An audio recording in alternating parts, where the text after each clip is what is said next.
उत्तर प्रदेश के एक वीरान गांव भैरवपुर में एक पुरानी हवेली जो खंडहर बन चुकी थी। कहते हैं वहाँ सालों से कोई नहीं रहता, फिर भी हर रात ठीक 2 बजे छत की आखिरी सीढ़ी से कोई उतरता है। लोगों ने वहाँ किसी को नहीं देखा, लेकिन कदमों की आवाज़, दरवाज़ों का अपने आप खुलना बंद होना और स्याह रातों में औरत के कराहने की गूंज, सब ने हवेली को मरे हुए की जागती जगह बना दिया था। सानिया, एक 23 साल की पत्रकार जो इन अंधविश्वासों पर यकीन नहीं करती थी, जब उसने भैरवपुर की इस हवेली के बारे में सुना तो कैमरा और टॉर्च लेकर अकेले ही वहां जाने की ठान ली।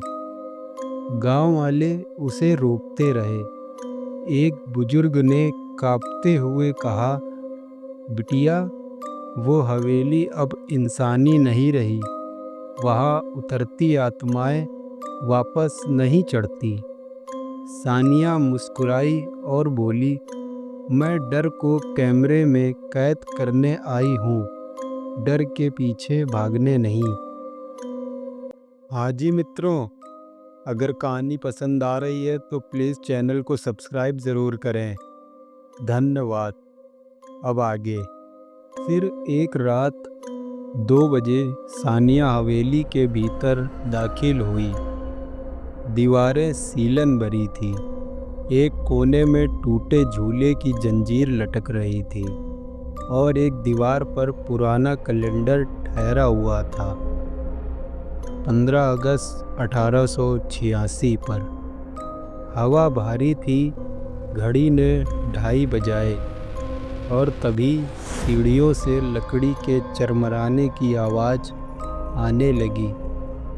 सानिया ने टॉर्च उठाई, कैमरा ऑन किया तो कोई नहीं दिखा, पर आवाज़ लगातार आती रही, जैसे कोई नंगे पैर धीरे धीरे उतर रहा हो। सानिया अब छत की ओर बढ़ी। 22 पुरानी सीढ़ियाँ गिनकर वह आखिरी सीढ़ी पर पहुंची तो उसने देखा वहाँ खून की ताज़ा छींटें थीं। वो झुकी और छूने ही वाली थी कि किसी ने उसकी गर्दन के पीछे फूंक मारी। सानिया ने पलट कर देखा तो कोई नहीं दिखा, पर सीढ़ी के नीचे से धीमे सुर में किसी स्त्री की आवाज़ आई, तेरा ही इंतज़ार कर रही थी, बहुत देर कर दी तूने आने में। सानिया काँप गई, टॉर्च नीचे गिर गई।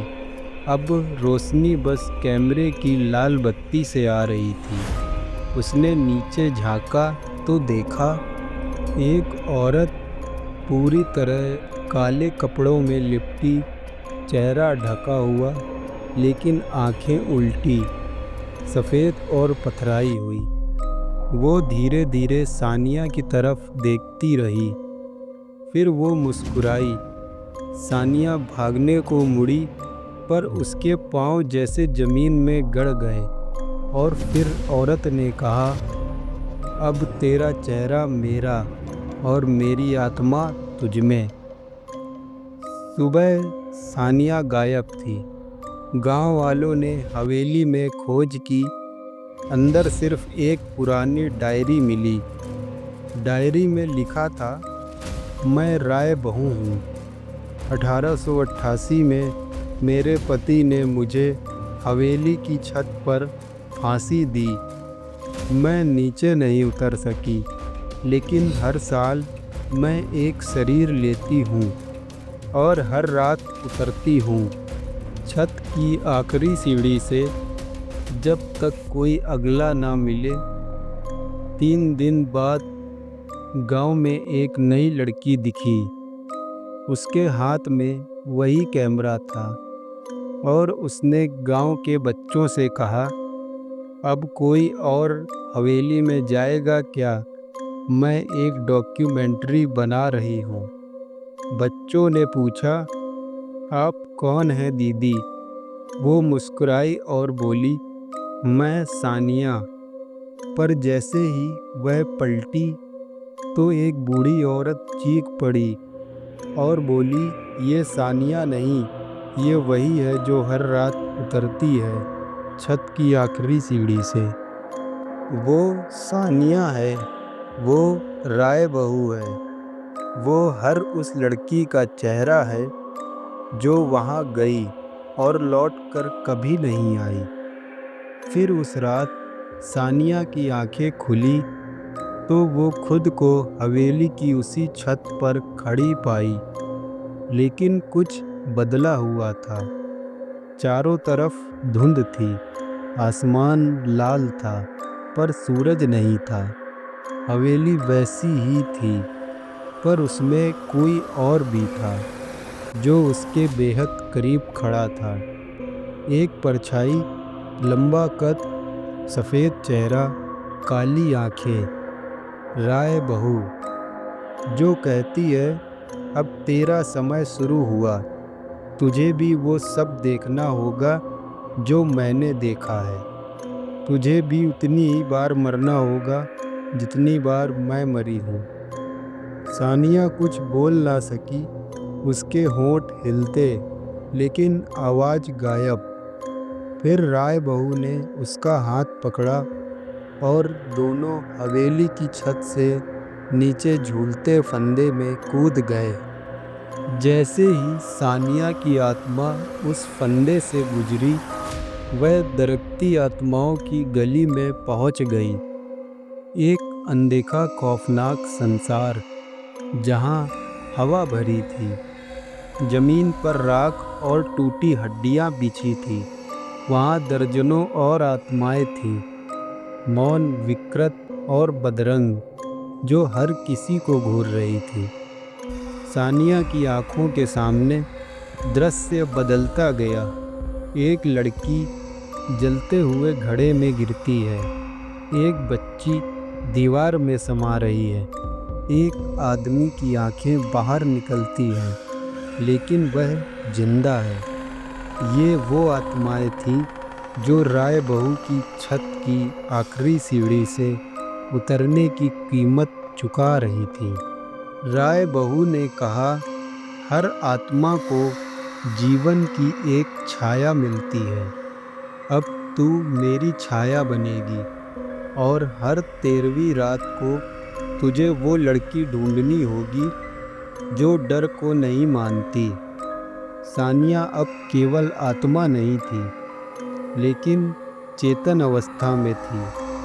हर रात 2 बजे वह हवेली की छत पर जागती और वही आवाज़ दोहराती, अब तू चलेगी नीचे तक।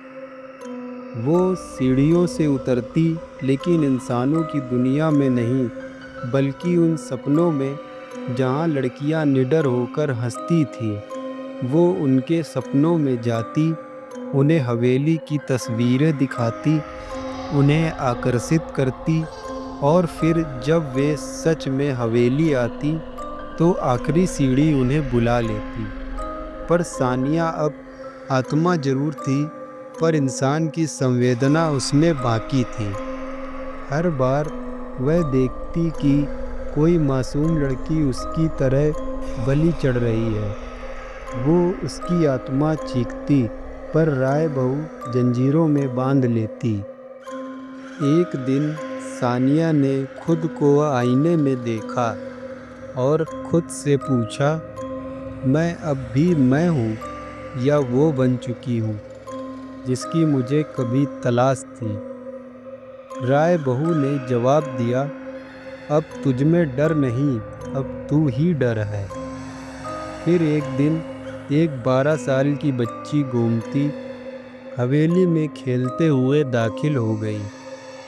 सानिया की आत्मा उसे देख कांप गई। उसने खुद को रोका, सीढ़ियों से नहीं उतरी, पर तभी राय बहू चीखी और बोली, अगर तू नहीं उतरी तो मैं तुझे फिर से जिंदा कर दूंगी, उसी फंदे के साथ। सानिया चुप रही और खुद को हवेली की छत से नीचे फेंक दिया। इस बार आत्मा भी नहीं बची, पर हवेली में एक दबी हुई सी आवाज़ गूंजी। अगर डर के आगे सानिया रुक गई तो शायद अब कोई और उसकी राह को मोड़ सके। क्या सानिया की आत्मा मुक्त हो गई? नहीं, क्योंकि राय बहू अब किसी और में समा चुकी है, और छत की आखिरी सीढ़ी अब भी हर रात 2:30 बजे चरमराती है। पर अब जो उतरती है वो सानिया नहीं, वो अधूरी सानिया है। एक ऐसी आत्मा जो खुद को मुक्त करने के लिए किसी मासूम को अपनी जगह बैठाना चाहती है। तो भाई लोग, यही थी अपनी कहानी, जो थी अपनी जुबानी। तो लाइक करो, कमेंट करो और शेयर करो। और ऐसे ही डेंजर कहानी सुनने के लिए मेरे चैनल सर्च ऑफ हेवन 0.7 को सब्सक्राइब करो। आपका दिन और रात दोनों शुभ हो।